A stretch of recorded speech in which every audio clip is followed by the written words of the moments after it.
If these walls could speak, they might shout, "Can you see me now? Look how glorious I am." But St. Mary's Church might also whisper spookier secrets. St. Mary's Church was built in 1837 and was designed by renowned and prolific architect Augustus Welby Northmore Pugin. He specialised in the Gothic style and did much to instigate its resurgence, changing the landscape of Britain. His greatest legacy was that he designed the Elizabeth Tower, which houses the famous bell, Big Ben, and most of the interiors for the Houses of Parliament. Co-architect Charles Barry, for a time, stole all credit for the work. Barry was paid almost £25,000 for his work on these buildings. Pugin only £800. Barry had visited Pugin as he was struggling to design the Elizabeth Tower. Although he took Pugin's drawings for both buildings, he did not publicly credit him with the work. Thankfully, Pugin's impact is being recognised today. In contrast to Pugin, there existed for a time King George IV, a feckless and dissolute individual. He had been described as the first gentleman of England for having good manners and style, though in reality he was a figure of public contempt and ridicule. He may have been witty and clever, but he was also a lazy, gluttonous, hedonistic womanizer. On the rare occasions he showed his face publicly, he was met with scorn. He hosted lavish banquets, drunk heavily, and spent vast quantities of money. His father's coronation ceremony cost £10,000. His cost £243,000, or £27,970,000 in today's money. The taste that he had was grossly expensive, and he favoured matters of style and excess over government. He left Parliament's ministers to steer Britain through political tensions and the Napoleonic Wars. The strong leadership that Britain needed was not to be found with King George. He was easily influenced by favourites, and his scandals diminished the monarchy's standing. King George opposed the Catholic Emancipation Bill, and to protest this, the Cabinet resigned en masse on 4th of March 1829, which led the King to cave into the political pressure and approve the bill. When opening St. Mary's Church, 9th of October 1839, Dr. Wiseman stated that St. Mary's was, without exception, the most magnificent thing that Catholics have done in modern times in this country, marking the transition from chapel to church architecture. Additionally, St. Mary's symbolised Catholic liberation.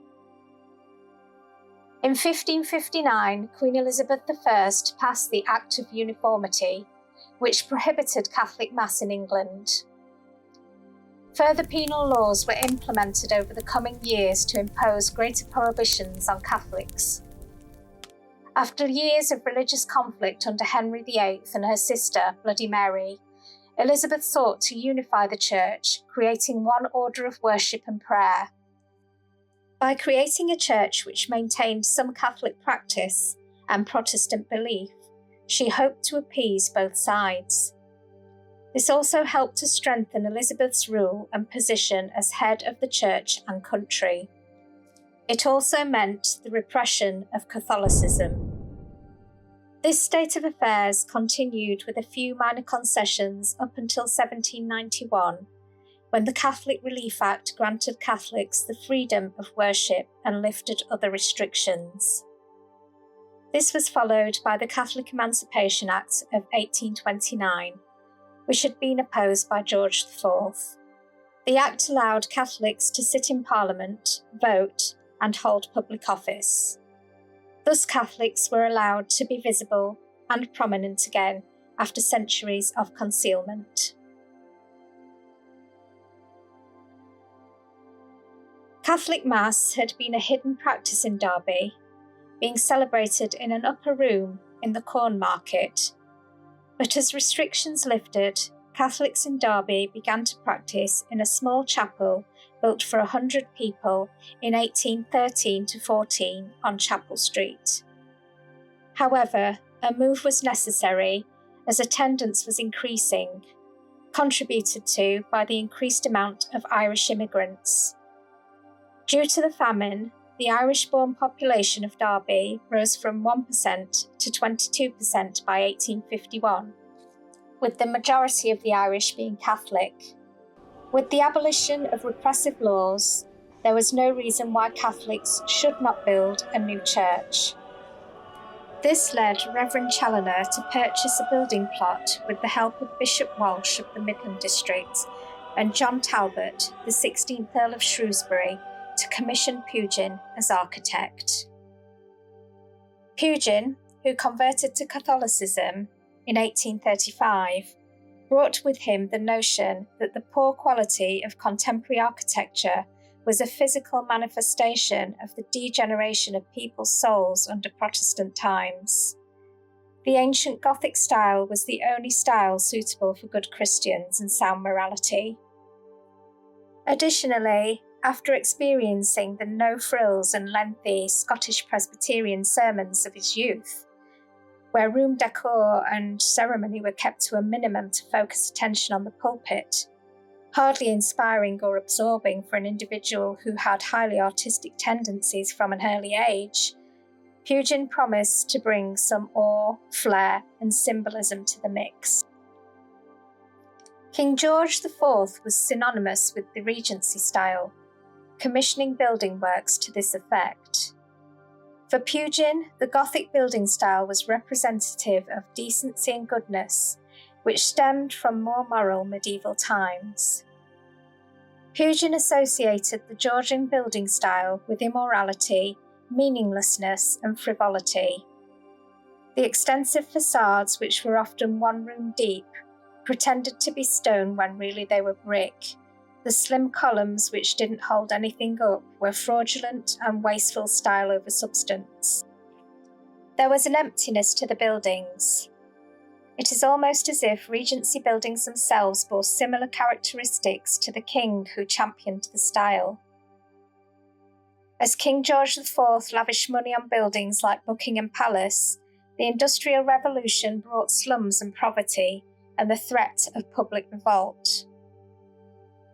Pugin took the position that everything Catholic is glorious, society is bad because we are bad, and that good people make good buildings, and vice versa. Amongst the splendour of Gothic buildings, the pieces of construction have a purpose. It is clearly visible what those meanings are from the lines and fabric of the building.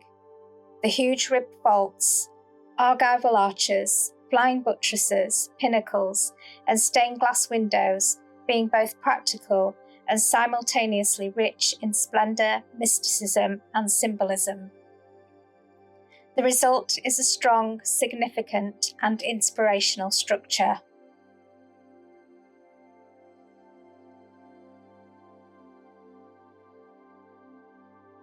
Pugin had originally intended a 100-foot spire.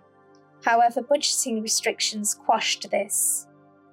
Nonetheless, he has accomplished a church which is beautiful and at the same time demure.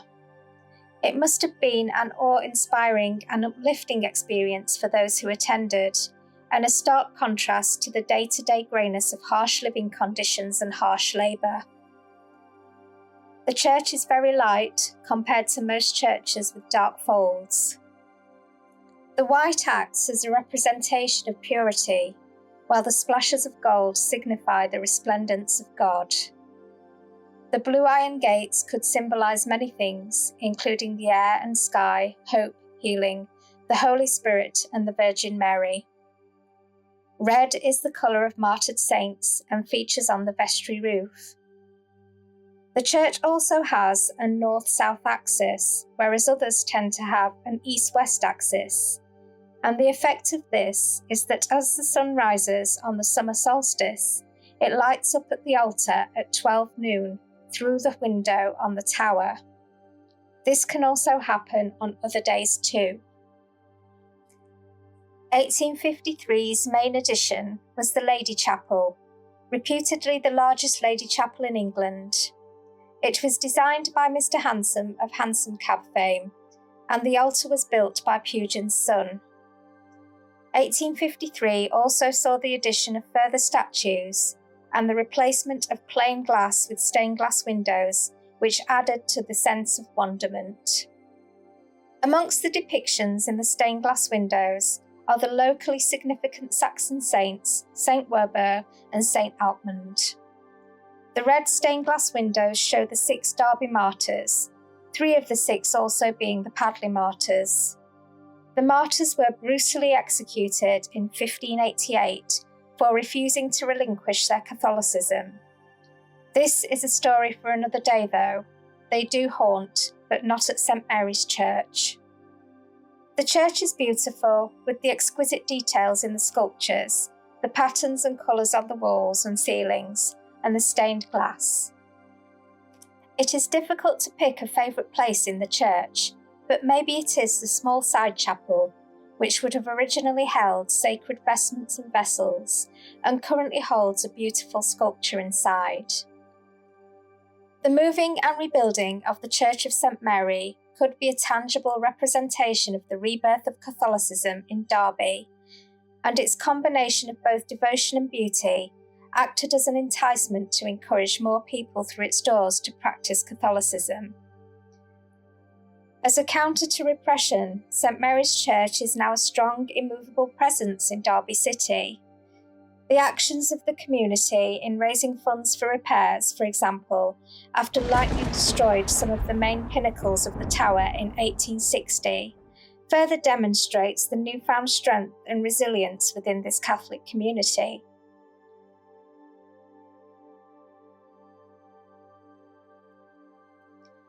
And of the strange goings-on reported in St. Mary's. From the 19th century lingers the tale of a priest who, although it was forbidden, fell in love with a local girl. Her parents and the church forbade the match. This has reputedly left a vision of a meeting between the two lovers, which those with the ability to see spirit may still witness today. There is also a priest who haunts the church who has been seen on many occasions. One particular story is that of a young, freshly ordained priest who was descending down the stairs with 3 other priests. As he was leaving the building, he remarked to the others that he had not expected that there would be 5 of them at their meeting. The 3 of them told him that he was mistaken, as there had only been 4 of them. The young priest explained that the 5th attendee had joined them as they were sitting upstairs, this priest being quite old with grey hair. Perhaps the 5th priest is a man who didn't wish to relinquish his duties at this beautiful and meaningful building. I have a book titled Chilling Tales from Derbyshire by Nettie Leake, which contains an account by an adult who was once a little girl. As she had disabilities, her mother and Nan had taken her to a healing mass at St. Mary's. As children will, she began to run around but fell, splitting her head open as she hit the ground. Her mother picked her up and sat her next to a statue of Mary and Jesus, then frantically went looking for assistance. At a loss, Mum went to the bathroom for paper towels and then got Nan. To their surprise, when they returned to the little girl, there was no sign of blood, not on her clothing or anywhere. Nan thought that Mum had either gone mad or had exaggerated the accident, but then Mum showed her the blood-soaked paper towels as proof that there had indeed been a bloody injury. When Mum asked the little girl what had happened, her innocent reply was, "Jesus bleeds just like me, so he came down and took my blood away."